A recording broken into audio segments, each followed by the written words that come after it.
Jordan Peele's third big screen entry, No, finally just got released on digital for everybody to see. I'm not particularly a huge snubby film purist, but this is one of those films I truly believe needs to be watched on the big screen. I saw it about 2 weeks ago and it was honestly one of my favorite cinema experiences from this year. One could say my bar is incredibly low because I also saw Thor Love and Thunder this year, but I genuinely thought this film was great on its own and not just because it washed the dirty taste of Thor out of my mouth. My initial plan was to make a pretty long video explaining my overall thoughts on the movie, but I lost all my files and information after my device got erased. So, I'll instead talk about a particular controversial scene in the film and how it ties up to the rest of the story. I wanted this because even when I saw it 10 weeks ago, there was this one guy at the restroom who asked about the question after we briefly spoke about the movie. And yes, it's totally normal to have film discussions right after peeing. Okay, so before I begin, this video is going to contain spoilers for the film, so if you haven't seen it and don't want anything spoiled, you should probably leave now. Come back later though. Also, this is simply my interpretation of what the scene meant and implied, so Jordan Peele could do a freaking interview tomorrow and explain what the scene really meant and I wouldn't be bothered. This is just what I thought it meant and it shouldn't be taken as a definite fact. The scene in particular is first shown to the audience at the very start of the movie. We see Gordy, the main character and chimpanzee from the in-universe sitcom Gordy's Home, attack and brutally injure some of its cast members.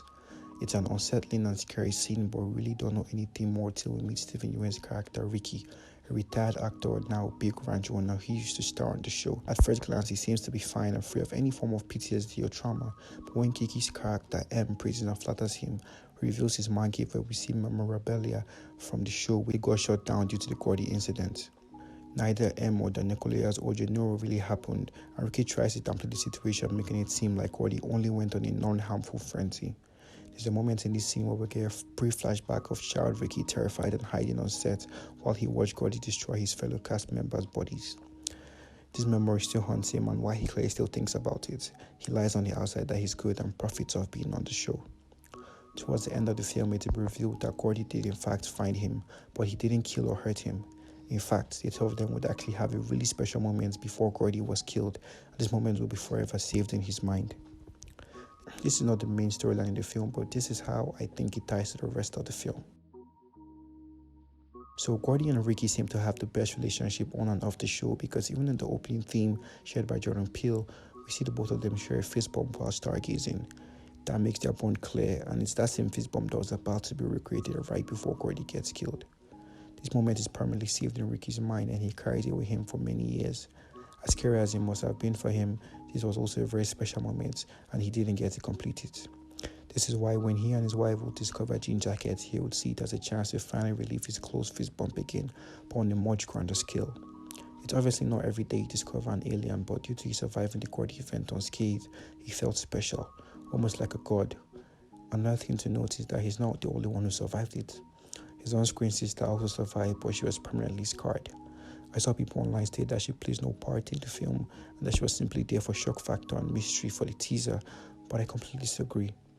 Just like Ricky, she was also there, but she has a much more childish reason to obsess about the incidents, and that was because he ruined her life forever through scarring her, and just like Ricky, she wanted to relieve her trauma in hopes to get closure. Unfortunately for the both of them, things wouldn't go as planned. After surviving Gordy, Ricky Jupe felt special. He would continue to live thinking back on this moment and also profit off his time being on the show.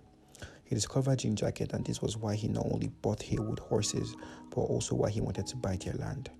He knew Jean Jacket was on their property and he thought he had everything under control like a god. This clouded his judgment and made him feel powerful, but the thing is, you're not supposed to stare directly at a wild beast. He didn't stare at Gordy when he was young, and that didn't quite register to him because of how special he thought he was. That would sadly be his undoing, his god complex, and greed to have control and turn a real creature into his personal theme park. Director Jordan Peele has been in the industry for a long while and he clearly loves animals. I mean, his freaking production company is called Monkey Paw, ironically. The Gordy scene seems pretty wild, but a similar incident has happened before. I think the message he's trying to pass is that you shouldn't try to control and manipulate nature. You might be saying, but the Haywoods also try to profit off Jean Jacket. Well, that might be true, but they literally had to make money and they never tried to push their luck. They only wanted the picture, and everything bad that transpired off of that was from other people who wanted to push their limits and were too greedy. Did you find the scene pointless? Tell me what you think it meant in the comment section below. like, share, and subscribe. Thank you for watching, and as always, this video was brought to you by